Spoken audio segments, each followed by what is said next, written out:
Welcome on back to another episode of the Goonery. We are almost to football season. When you're watching this, most likely, we have the first game Thursday, Hall of Fame game with the Bears. It never felt like we were going to get here, Brandon, but this summer flew. Training camp is in full swing. Hard Knock starts next week. Best time of the year right here. It's right around the corner. We're almost there, and I'm gonna be honest. I usually hate the summer. That's a fun fact about me. I usually hate the summer, but this summer has been made fun this year for the Bears possibly being contenders. Depending on who baseball team you like, you can't truly relate to that, but Yeah. that's another discussion. You got SummerSlam, which we're going to talk about later, and then for people like me who are, was waiting 11 years for college football to release, and you've been playing it every single day to get away from all your life's troubles. Oh, It's been a fun summer. Even if you don't step outside, you still got something to do. So, mhm. yeah, it's okay that it's flying by, but I'm enjoying this summer for once. I'm going to be honest. I'm with you there, Brandon, and I can't believe I'm there, especially with how historically horrible the White Sox are. Yeah. If any of you have watched this show, you know that I have a very unhealthy relationship with that team, that franchise, and I just can't quit it. And I'm just so dejected that I just don't even care anymore. I don't care, and I never thought I'd get there, but here we are, excited for football. SummerSlam this weekend. I received a PlayStation from my girlfriend because she's the goat for my birthday. When she talked me out of buying one, which You is better act. You better ask that ring size, man. oh brother, you already know. It, let's just say we've been grinding on Road to Glory so far, but I mean, there's just a buzz around things we enjoy for what feels like the first time in a while, Brandon. Hell And yeah. when the Bears got that first pick, we brought in Caleb Williams. We were obviously very excited, but now we're seeing the training camp clips, the Hard Knocks trailer released today. Hall of Fame game this Thursday. Obviously, the starters aren't playing. They're making us wait, giving us blue balls for another week. But it's here. It's here. And overall, I feel like the majority of what we have seen out of camp thus far has been, I would say, overwhelmingly positive. And it's also depending on who you ask, because I think as Chicago Bears fans, I'm not speaking for the either of us because we're actually smart people, but Mhm. there are people who are just cautiously optimistic, and that's completely understandable because we've been through a lot, and we're yearning for a franchise quarterback. Yeah. Here's the thing: I don't want people to get it misconstrued when you see defense wins the day, offense is falling behind a little bit. Caleb Williams throws an interception where he overthrows a guy.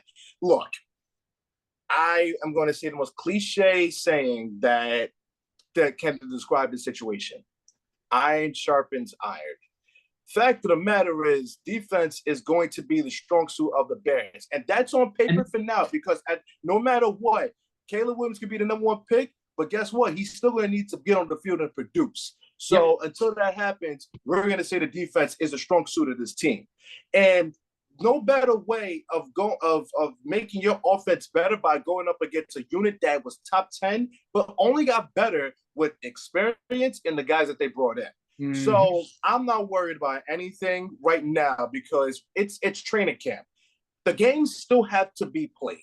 And the only way you could go from here is up, especially with who we're Who we're touting dealing and with who here. we're bringing out there. It it's as a fan personally, aren't you happy to see that the defense is winning some days, the offense is winning some days? Personally, I love to see that just from the perspective of, all right, if this defensive unit is truly projected to be a top 10 unit like we're expecting, Mm-hmm. doesn't that make you feel good that your rookie quarterback, obviously it's camp and it's camp. They're wearing shorts. It doesn't matter. It truly, at the end of the day, it doesn't matter until you're wearing full pads. Right. But you're seeing reports of some of these other rookie quarterbacks out of camp so far, and you're not hearing the positive things you're hearing about Caleb Williams, and it's just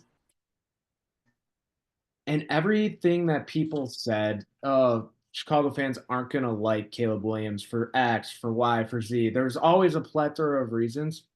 Well, there's been some eccentric things I would say about Caleb Williams so far this offseason that some may feel that way. I personally I could give less of a shit. But Yep. no one's overreacting to it.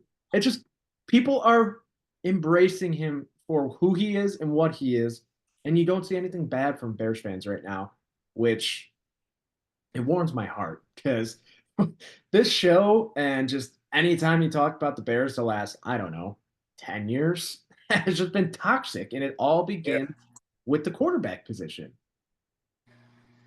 And look, I don't want to be that guy, but I am going to be that guy.